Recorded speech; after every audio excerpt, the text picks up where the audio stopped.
સવારે ચા સાથે નાસ્તો હોય, ટિફિનમાં આપવું હોય કે કોઈવાર સાંજે ડિનરમાં મુઠિયા તો આપણા ઘરોમાં અવારનવાર બને જ, કારણ કે ખૂબ જ પૌષ્ટિક હોય, સ્વાદિષ્ટ હોય અને બનાવવામાં સરળ હોય છે.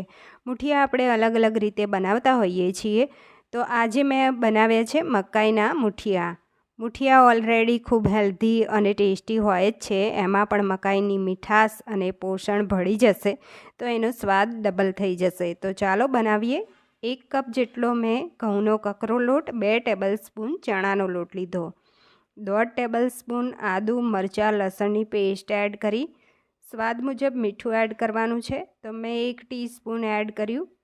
હવે તેની અંદર 1/2 ટીસ્પૂન અજમો એડ કરવાનો છે. ગરમી છે એટલે 1/2 ટીસ્પૂન એડ કર્યો. સ્વાદ મુજબ ખાંડ એડ કરવાની છે. તો 1 ટેબલસ્પૂન મેં એડ કરી. હવે 1 ટીસ્પૂન ધાણા જીરું પાવડર, 1 ટીસ્પૂન હળદર, 1 ટીસ્પૂન લાલ મરચું પાવડર, અહીંયા 1/2 ટીસ્પૂન કરતાં ચપટી વધારે મરી પાવડર, 1/2 ટીસ્પૂન ગરમ મસાલો. તો બધું જ મિક્સ કરી લેવાનું છે. તો આ મિક્સ થઈ ગયું છે. હવે એને સાઈડ કરી લઈએ. અહીંયા 1 નંગ અમેરિકન મકાઈ લીધી છે. એને છોલી અને નાઈફથી દાણા કાઢી લેવાના છે. તો દાણા કાઢી લીધા છે. હવે મિક્સર જારમાં લઈ લઈએ. તો મિક્સર જારમાં લીધા પછી ઢાંકણ બંધ કરી અને દરદરું ગ્રાઇન્ડ કરવાનું છે. તો મકાઈને અહીંયા દરદરી ગ્રાઇન્ડ કરી લીધી છે. જો આ રીતે. તો એનું ટેક્સચર છે એ બતાવી દઉં. આ રીતે દરદરું રહેશે. તો એ બધું જ મિશ્રણ છે એ આપણે લોટમાં લઈ લઈશું.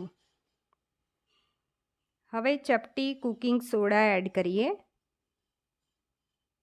તેની અંદર અહીંયા સફેદ તલ 1 ટીસ્પૂન, ફ્રેશ લીલા ધાણા અડધો કપ લીધા છે. વધારે ઓછા તમે કરી શકો છો.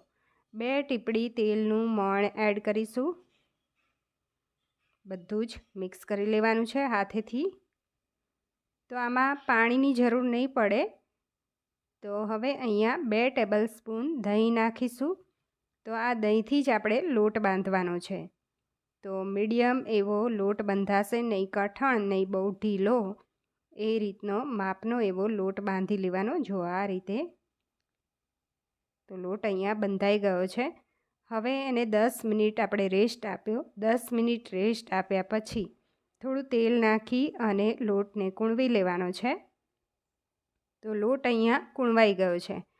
હવે અહીંયા કાણાવાળી પ્લેટ લીધી છે. એને ઓઇલથી ગ્રીસ કરી લેવાની અને સ્ટીમરમાં પાણી ગરમ કરવા મૂકી દીધું છે. તો આપણે મુઠિયા વાળી લઈશું. મુઠિયા અહીંયા જાડા વાળવાના છે આ રીતે. તો મનગમતા શેપમાં તમે વાળી શકો છો ઢોકળાની જેમ. એને દાબી અને એ રીતે પ્લેટમાં ગોઠવવા હોય તો આ પણ ગોઠવી શકાય છે. તો અહીંયા કાણાવાળી પ્લેટ આપણે આ ગરમ પાણીમાં સેટ કરી દઈએ. તો સ્ટીમરમાં મૂકી દીધી છે. હવે ઢાંકણ ઢાંકી અને 15 મિનિટ હાઈ ફ્લેમ ઉપર થવા દેવાના.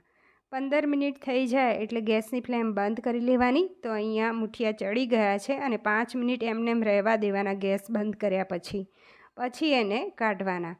તો 5 મિનિટ પછી આ રીતે તમે ચેક કરશો તો નાઈફ સાફ આવે છે. મુઠિયા સરસ ચડી ગયા છે. હવે એને કટ કરી લઈએ. તો અહીંયા મુઠિયા ઠંડા થાય એટલે કટ કરી લેવા. તો જો એકદમ સોફ્ટ બને છે. આ રીતે તમે બનાવશો તો મુઠિયા સોફ્ટ બનશે. અને હવે ગેસ ઓન કરી કઢાઈમાં આપણે ઓઇલ ગરમ કરવા મૂકીએ.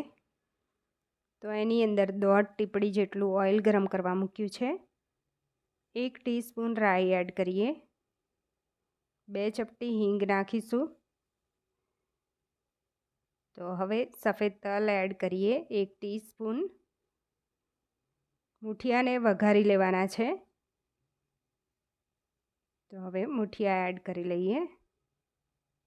ગેસની ફ્લેમ સ્લો રાખીશું અને સાંતળી લેવાના છે.